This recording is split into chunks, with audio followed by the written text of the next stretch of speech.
서재에 오신 것을 환영합니다. 오늘 사연은 제보자분께서 대학 시절 직접 겪으신 이야기입니다. 오늘 이야기를 들으시고 나면 아마 집에 있는 가구 문을 쉽게 열지 못하실 수도 있어요. 특히 혼자 계신 분들은 왜 그런지 들어보시면 압니다. 그럼 시작할게요. 처음 자취를 시작한 건 22살 봄이었어요. 대학교 2학년이 되면서 학교 근처에 방을 구했습니다. 부모님이랑 같이 살다가 처음으로 혼자 사는 거였어요. 설레기도 했고 두렵기도 했습니다. 방은 작았어요. 창문 하나, 화장실 하나, 작은 주방. 그게 전부인 원룸이었는데 그래도 제 방이라는 게 좋았습니다. 문제는 돈이었어요. 보증금이랑 월세 내고 나니까 가구 살 돈이 거의 없었거든요. 침대는 어떻게 중고로 구했고 책상은 부모님이 오래된 거 하나 가져다 주셨는데 옷이랑 살림살이 넣을 수납 가구가 없었어요. 옷을 그냥 캐리어에 넣어두고 생활했는데 불편한 게 이만저만이 아니었습니다. 새 옷장이나 서랍장을 사려면 최소 몇십만 원은 해야 하는데 그 돈이 없었어요. 당장 이번 달 생활비도 빠듯한 상황이었거든요.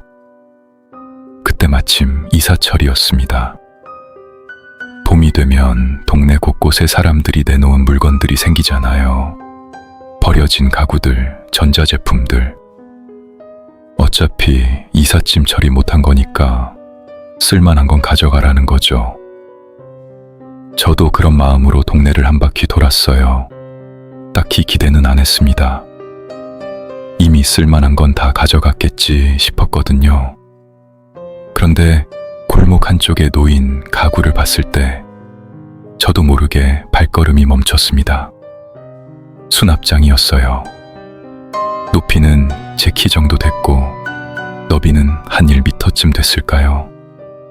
나무로 만든 건데 그냥 흔한 나무 가구가 아니었어요. 색이 짙은 고동색이었고 표면에 무늬가 새겨져 있었습니다. 꽃인지 덩굴인지 모를 문양이 문짝이랑 테두리를 따라 조각되어 있었어요. 딱 봐도 오래된 거였는데 낡거나 망가진 느낌은 아니었어요. 오히려 연식이 쌓여서 더 고급스러워 보이는 그런 느낌이었습니다. 앤틱 가구 같은 거 있잖아요. 오래된 유럽 영화에서 나올 법한 그런 분위기. 저는 그 자리에서 한참을 바라봤어요. 주변에 아무도 없었습니다. 이게 진짜 버린 건가 싶어서 두리번거렸는데 아무도 없었어요.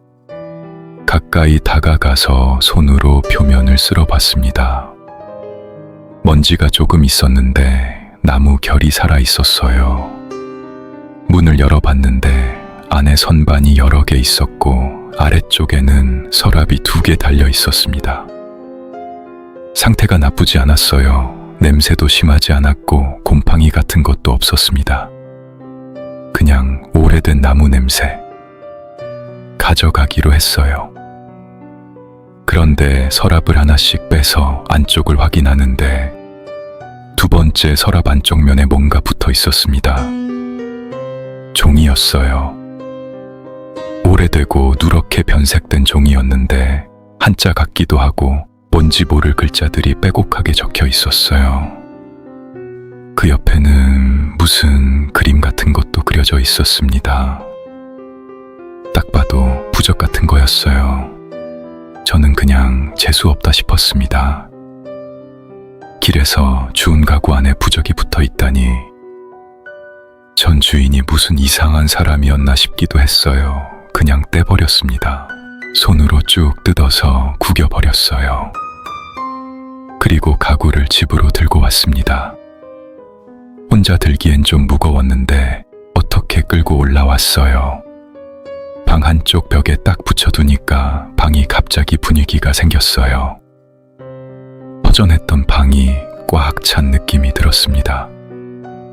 옷을 정리해 넣으니까 캐리어에서 꺼내 쓰던 것보다 훨씬 편했어요. 나름 만족스러웠습니다.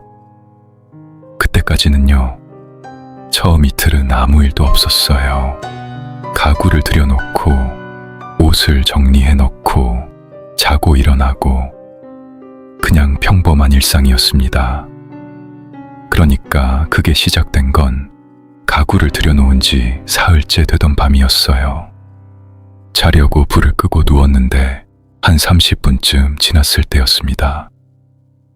끼익 소리가 났어요. 오래된 나무 문이 천천히 열리는 소리였습니다. 저는 처음에 그냥 넘겼어요. 오래된 가구니까 문이 제대로 안 닫히는 거겠지 싶었거든요. 그런데 소리가 한 번으로 끝나지 않았어요. 끼익 하고 나더니 잠깐 조용해졌다가 또 끼익. 저는 자리에서 일어났습니다. 스마트폰 후레쉬를 켜서 비춰봤어요. 장식장 문이 열려 있었습니다. 살짝 한 5cm 정도. 저는 일어나서 닫았어요. 꼭 닫혔나 확인하면서 2번 밀었습니다. 그리고 다시 누웠어요. 잠이 잘 안 왔어요. 그래도 넘겼습니다. 오래된 가구가 그럴 수 있다고 스스로를 설득했어요. 다음 날은 아무 일도 없었습니다. 낮에는 아무렇지 않았어요. 가구가 그냥 가구처럼 보였거든요. 밤에 소리 났던 게 별거 아닌 것 같았어요. 그런데 그 다음 날 밤이었습니다. 자정쯤 됐을 때 화장실이 가고 싶어서 비몽사몽 일어났어요. 볼일 보고 나오는데 방 안이 어두운 상태에서 뭔가 눈에 들어왔습니다. 장식장 문틈에서 빛이 새어나오고 있었어요. 아주 약한 빛이었습니다. 형광등 빛도 아니고 스마트폰 빛도 아닌 파르스름하고 스산한 빛이었어요. 살아있는 빛처럼 느껴졌습니다. 저는 그 자리에서 굳었어요. 가구 문틈에서 빛이 새어나올 이유가 없었습니다. 안에 아무것도 없었거든요. 저는 천천히 다가가서 문을 당겼어요. 안에는 아무것도 없었습니다. 빛도 없었어요. 그냥 옷들이 걸려 있었고 어둠뿐이었어요. 저는 한동안 멍하니 서 있었습니다. 분명히 봤는데, 분명히 빛이 새어나오고 있었는데 비몽사몽 상태에서 잘못 본 거겠지 하고 스스로를 설득했어요. 그 뒤로 며칠은 또 아무 일이 없었어요. 그냥 평범한 날들이었습니다. 낮에는 아무렇지 않았어요. 햇빛이 들어오는 낮에는 가구가 그냥 예쁜 앤틱 가구였거든요. 밤에 봤던 것들이 꿈처럼 느껴졌어요. 그냥 비몽사몽 상태에서 잘못 본 거겠지, 가위 눌림이었겠지 하고 넘겼습니다. 그때 마침 지수가 놀러 왔어요. 지수가 방에 들어오자마자 그 가구를 보더니 눈이 커졌습니다. 야, 저거 어디서 났어? 완전 예쁜데. 길에서 주웠어. 뭐, 진짜? 저런 게 길에 있었어? 잘도 주워왔다. 완전 앤틱 감성이잖아. 지수는 가구 주변을 한 바퀴 돌면서 이리저리 살펴봤어요. 저도 그때까지는 그 가구가 마음에 들었거든요. 그냥 같이 웃었습니다. 지수랑 같이 있는 동안은 괜찮았어요. 신경이 덜 쓰였거든요. 그런데 지수가 가고 나서 혼자 남으니까 또 그 느낌이 왔습니다. 그리고 그날 밤이었어요. 그때까지와는 다른 일이 생겼습니다. 그날 밤은 유독 깊이 잠들었어요. 지수랑 오랫동안 수다 떨었더니 피곤했거든요. 얼마나 잤을까요? 갑자기 잠이 깼습니다. 눈을 뜬 게 아니었어요. 의식이 돌아온 건데 몸이 움직이지 않았습니다. 가위 눌림이었어요. 처음에는 그냥 그렇구나 싶었어요. 피곤해서 그런가 보다 하고 눈을 뜨려 애쓰고 있었는데 소리가 들렸습니다. 끼익. 가구 문이 열리는 소리였어요. 저는 온몸이 굳었습니다. 그리고 발소리가 났어요. 바닥을 딛는 소리. 천천히 가구 쪽에서 침대 쪽으로 한 걸음, 두 걸음, 세 걸음. 발소리가 침대 바로 옆에서 멈췄습니다. 무언가가 거기 서 있었어요. 저를 내려다보고 있었습니다. 느낌으로 알 수 있었어요. 시선이 느껴졌거든요. 뚫어지게 아래에 누운 저를 내려다보는 시선이.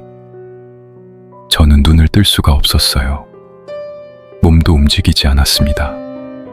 그리고 그 순간 한 가지 생각이 스쳤어요. 눈을 뜨면 안 된다. 눈을 뜨면 그것과 눈이 마주친다. 저는 눈을 꼭 감았습니다. 자는 척 했어요. 숨을 규칙적으로 쉬려고 애썼는데 심장이 너무 빨리 뛰어서 그게 잘 안 됐어요. 그것은 움직이지 않았습니다. 계속 거기 서 있었어요. 얼마나 지났을까요? 5분인지 10분인지 시간 감각이 없었어요. 그러다가 그 기척이 사라졌습니다. 스르륵. 어느 순간 그냥 없어졌어요. 아무 소리도 없이. 저는 한참이 지나고 나서야 눈을 떴습니다. 방 안에 저 혼자였어요. 가구 문은 열려 있었습니다. 저는 그날 더 이상 잠을 자지 못했어요. 날이 밝을 때까지 이불을 끌어당기고 앉아 있었습니다. 그래도 그때까지는 스스로를 설득하려 했어요. 가위 눌림이었을 거야. 너무 피곤해서 헛것을 들은 거야. 이상한 꿈을 꾼 거야. 그렇게 생각하려 했습니다. 낮에는 멀쩡했거든요. 햇빛이 들어오는 낮에는 가구가 그냥 예쁜 앤틱 가구였어요. 밤에 일어난 일이 꿈처럼 느껴졌습니다. 그렇게 며칠이 또 지났어요. 그런데 그 며칠 뒤 또 비슷한 시간에 잠이 깼습니다. 이번엔 가위 눌림이 아니었어요. 그냥 눈이 떠졌어요. 방 안이 조용했습니다. 아무 소리도 들리지 않았어요. 그런데 가구 쪽에서 시선이 느껴지는 것 같았습니다. 저는 눈을 거의 감은 채로 실눈을 뜨고 가구 쪽을 봤어요. 그리고 그걸 봤습니다. 가구 문이 살짝 열려 있었어요. 그 틈 사이로 검은 영이 같은 게 스르륵 흘러나오고 있었습니다. 연기처럼 보이는데 연기가 아니었어요. 흘러나오면서 방 안에 퍼지는 게 아니라 형체를 유지하면서 천천히 움직이고 있었거든요. 창문 너머 들어오는 가로등 불빛에 아주 미세하게 보였습니다. 그게 방 안을 천천히 맴돌았어요. 천장 쪽으로 올라갔다가 내려왔다가 침대 쪽으로 천천히 다가오는 것 같기도 했어요. 저는 눈을 완전히 감았습니다. 그리고 꼼짝도 하지 않았어요. 숨도 최대한 작게 쉬었습니다. 그것이 얼마나 방 안을 돌았는지 모르겠어요. 한참 뒤에 그 기척이 스르륵 사라졌습니다. 조용해졌어요. 저는 그날도 날이 밝을 때까지 눈을 감고 있었어요. 아침 햇빛이 들어오고 나서야 눈을 뜰 수 있었습니다. 그 뒤로부터였어요. 낮에도 이상하기 시작했습니다. 수업 시간에 멍하니 앉아있는 날이 많아졌어요. 밥도 잘 못 넘겼습니다. 잠을 제대로 못 자니까 얼굴이 퀭해졌고 친구들이 왜 그러냐고 물어볼 정도였어요. 집에 들어오기가 싫었습니다. 문 앞에 서면 들어가기가 싫었어요. 그래도 들어가면 낮에는 그냥 가구였어요. 그냥 서 있는 나무 가구. 근데 해가 지고 나면 크게 달라 보였습니다. 그리고 그로부터 며칠이 지난 어느 날 밤, 그날 일이 결국 한계를 넘겼어요. 자려고 누웠는데 처음부터 잠이 안 왔습니다. 가구 쪽이 신경 쓰였거든요. 그래도 억지로 눈을 감고 있었어요. 자야 한다고 아무것도 없다고 스스로에게 계속 말했습니다. 그렇게 얼마나 지났을까요? 깜빡 잠이 들었던 것 같아요. 그런데 뭔가 이상한 느낌에 의식이 돌아왔습니다. 가구 쪽에서 소리가 났어요. 끼익. 저는 눈을 감은 채로 숨을 죽였어요. 발소리가 났습니다. 이번엔 침대 옆에서 멈추지 않았어요. 침대 끝쪽으로 이동했습니다. 천천히. 그리고 멈췄어요. 저는 숨을 완전히 참았습니다. 심장 소리가 귓속에서 들릴 정도였어요. 그때였습니다. 이불 끝이 당겨졌어요. 아주 천천히. 스르륵. 처음엔 착각인가 싶었어요. 그런데 또 당겨졌습니다. 이번엔 좀 더 분명하게. 이불이 발 쪽에서 조금씩 내려가는 게 느껴졌어요. 누군가 손으로 잡고 아래로 당기는 것처럼 아주 천천히 멈추지 않고. 저는 온몸에 털이 곤두섰어요. 숨이 막혔습니다. 소리를 지르고 싶었는데 목에서 아무것도 나오지 않았어요. 이불이 또 당겨졌습니다. 이번엔 더 강하게 확 잡아당기는 것처럼 발목이 드러나는 게 느껴졌어요. 찬 공기가 발목에 닿았습니다. 그 순간 뭔가가 발목을 건드렸어요. 손가락 같은 게 발목을 스치는 느낌이었습니다. 저는 그 순간 눈을 번쩍 뜨고 이불을 확 끌어당겼어요. 그리고 벌떡 일어났습니다. 방 안에 아무것도 없었어요. 가구 문만 열려 있었습니다. 저는 그 자리에서 가방을 들었어요.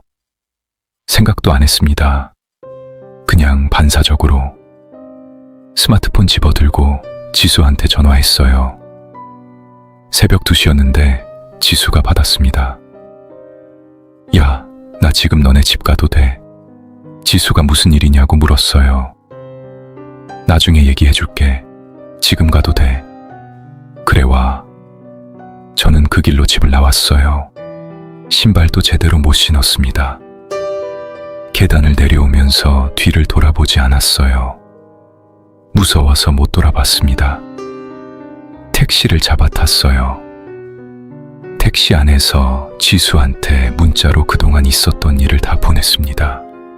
손이 떨려서 오타가 많았어요. 지수한테서 바로 답장이 왔습니다. 야, 나 소름 돋아. 빨리 와. 지수 자취방에 도착해서 이틀을 거기 있었어요. 제 방에 돌아갈 자신이 없었습니다. 지수한테 그동안 있었던 일을 다 털어놨어요. 그러다가 가구를 처음 주워올 때 얘기를 하게 됐습니다. 서랍 안에 부적 같은 게 붙어 있었는데 재수 없다고 그냥 뜯어서 버렸다는 것까지. 지수가 그 말을 듣더니 멈췄어요. 야, 그게 혹시 중요한 거 아니었을까? 저는 그때 처음으로 그 생각이 제대로 들었습니다. 그냥 재수 없다고 떼버렸는데 그게 혹시 이유가 있어서 붙어 있던 건 아닐까? 저는 어머니한테 연락했어요. 어머니가 가끔 찾아가신다는 무당 연락처를 물어봤습니다. 어머니가 왜 그러냐고 물어보셨는데 그냥 좀 물어볼 게 있다고 했어요.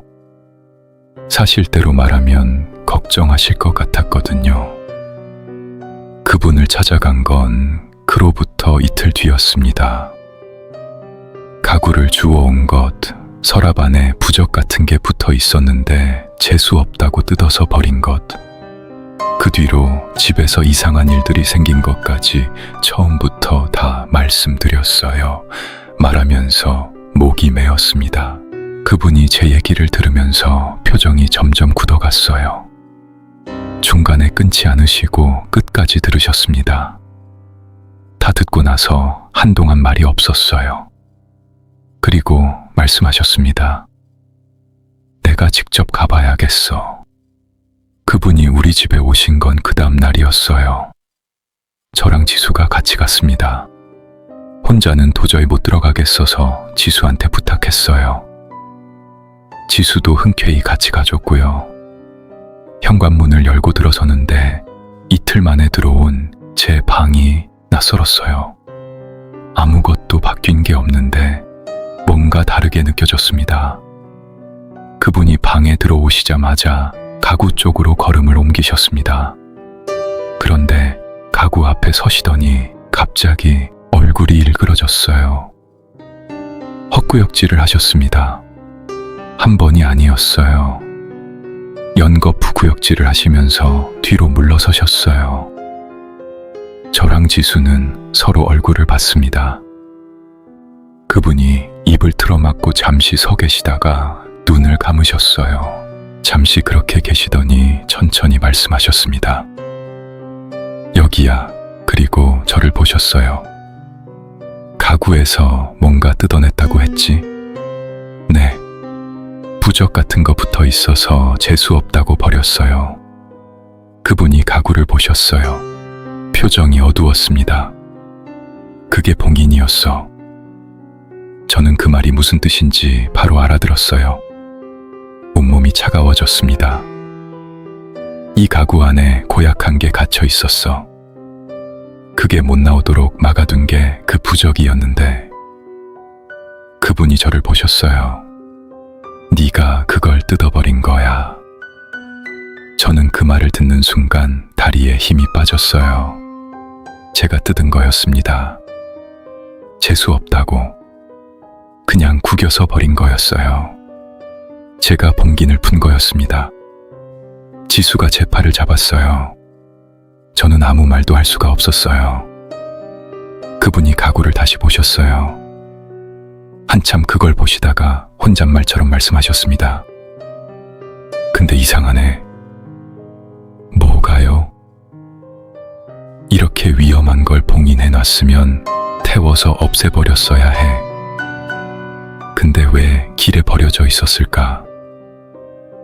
그분이 더 이상 말씀하지 않으셨어요.